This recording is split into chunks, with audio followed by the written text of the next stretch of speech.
Hi, it's Steve. Today we'd like to show you how to change the door lock latch assembly on your washer. It's a really easy job. All we're going to need is a number 20 Torx driver, a putty knife, and a pair of needle nose pliers. Let me show you how we do it. Now before we begin this repair, the first thing we'll need to do is to disconnect power to the washer. So we're going to simply pull the plug on that.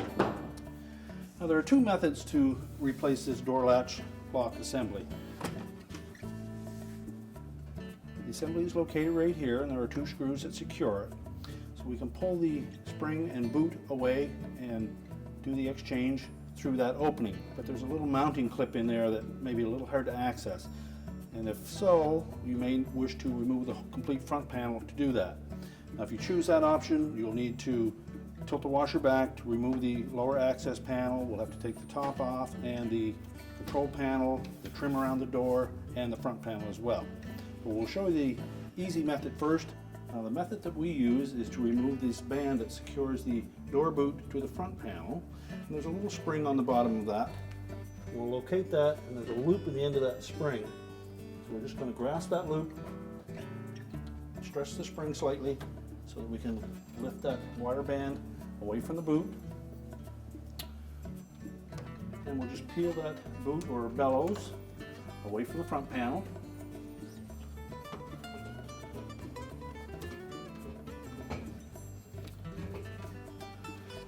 Now next we'll remove the two number 20 Torx screws. Now we're holding that bellows back out of the way. We can reach in, pull that door latch assembly out of the opening. Now with the door latch pulled away from the holder, we're next going to remove the three wire harness connectors.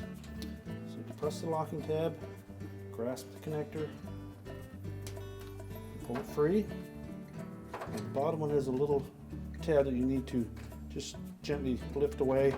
Then you can pull that harness off, and we can remove the old door latch assembly. Now the door latch assembly attaches to a bracket to hold it in place through this little part on the side here. There's a couple of notches cut out in that fit two little tabs. And if you look through this area, you'll be able to see how that will set down in there. If you have trouble doing that, we'll also show you how to do it with the front panel removed.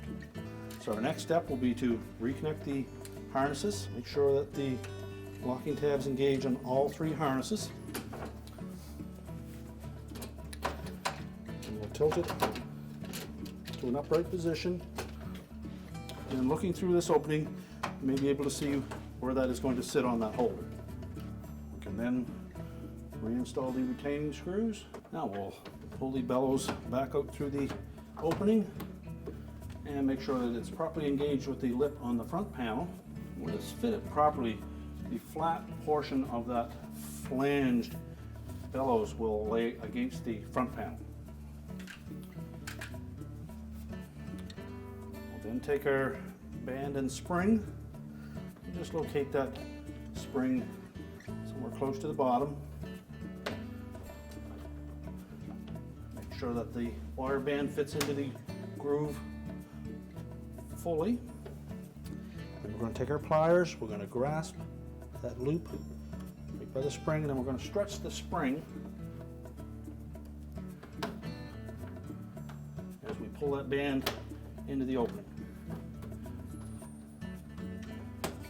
Keep the head of your pliers close to the front panel so that we don't pull it back out. Just do a quick inspection, make sure it's firmly fitted in there. We can now reconnect our power, and our repair is complete. Now if you were having difficulty getting that door latch assembly back onto its holder, we'll show you the elongated method to do this repair. We'll begin by pulling the washer far enough forward that we can gain access to the back. So about 2 feet from the wall should give you enough room. We'll turn off the water supply and remove the inlet fill hoses as well as the drain hose. Then next we're going to remove 3 screws that secure the top to the cabinet, and they're located just across the top edge at the back. You then just lift up on that top, pull it back about a ½ inch, and lift it away. We can then tilt the machine back and make sure it's pulled far enough forward that it will have a little bit of weight against the wall. We're then going to remove 3 screws that secure this lower access panel, and be sure to support that access panel as you remove the last screw. Just tilt it on slightly and let it slide away. We can then remove these 2 screws at the bottom of the front panel. We can then lower the washer back into a standing position. We're going to pull the soap drawer out, release the locking tab, and remove it completely. We'll then remove 2 number 20 Torx screws that secure that control panel. Now in this style of a model, there is a trim piece that goes completely around the door and wraps around the control panel at the top. Now to remove that, we're going to just lift up on the center of it. Use your putty knife if you need to release the tabs.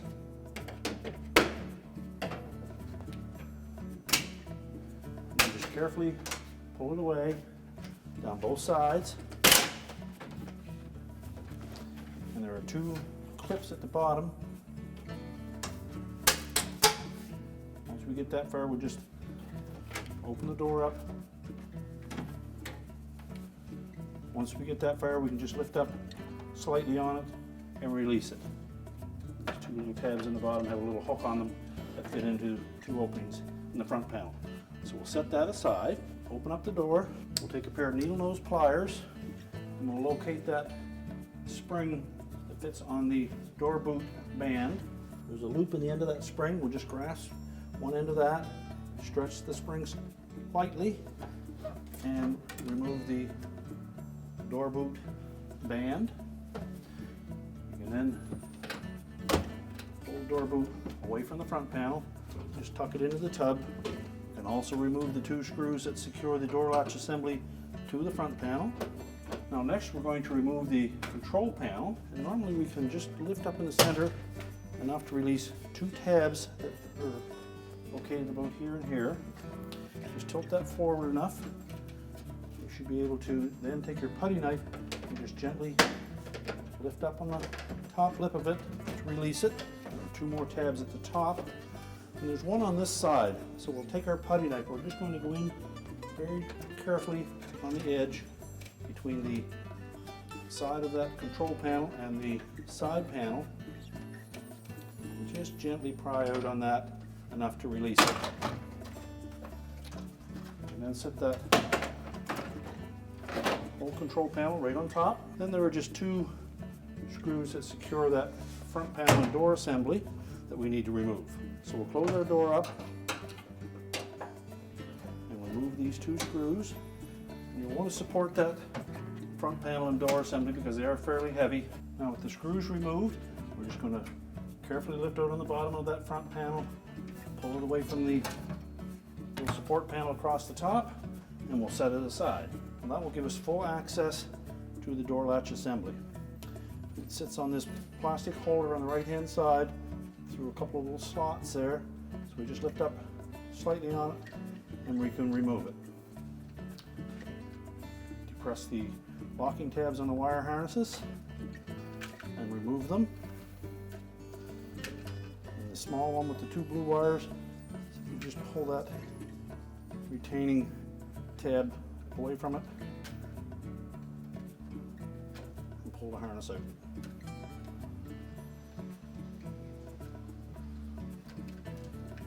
And discard the old door latch.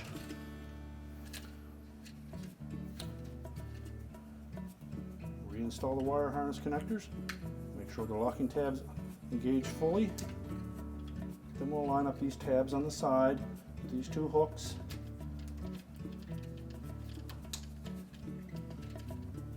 And it should sit in there and support itself.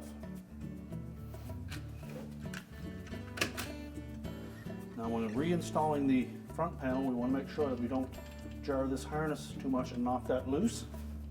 So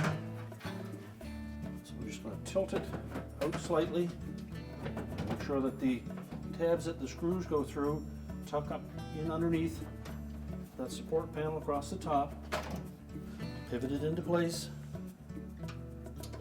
and then install the 2 screws at the top, hold it.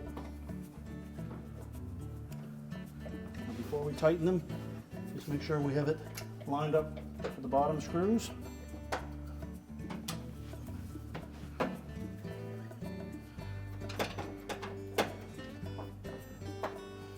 We can then open the door.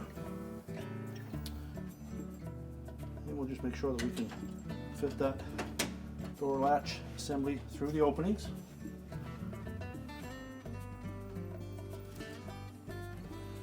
And 2 screws that secure that latch to the front panel have little flat washers on them. So just reach in behind and hold that against the front panel from the back until we install the retaining screws. We can then install the bottom mounting screws for that front panel. Tighten them securely.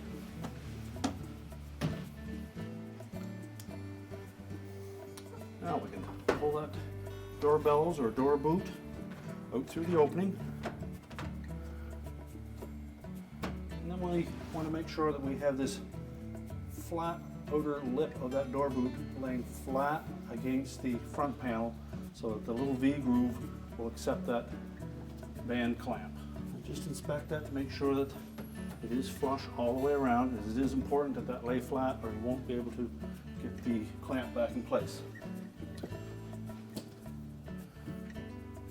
So we're going to position that spring in around the 6 or 7 o'clock position. We'll lay the wire portion of it into the groove.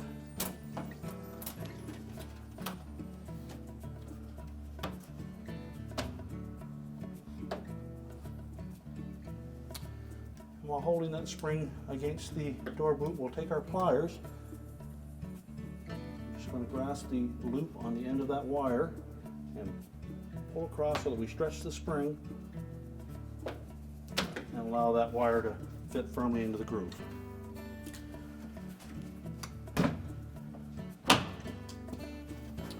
Well, next we're ready to put the control panel back on.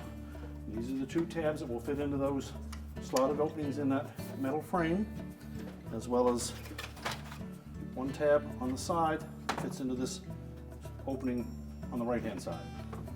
So we're going to sit that control panel down on the top first, lining up the 2 center tabs. Make sure they're firmly in position. Make sure those are visible through those rectangular openings.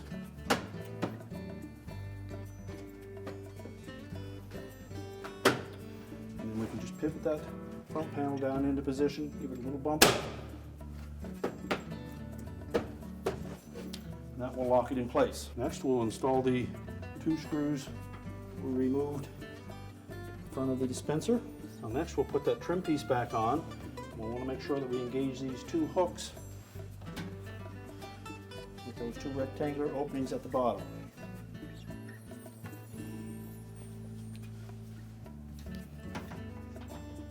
And then just go around the edge and bump it into place. And then make sure that the top clips engage.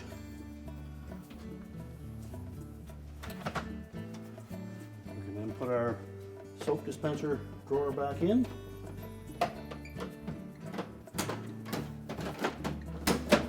We can now put the lower access panel on, and if your machine is not on a pedestal, we'll want to tilt that back against the wall. That will give us a little better access. So we're going to tuck this flange in behind the front panel.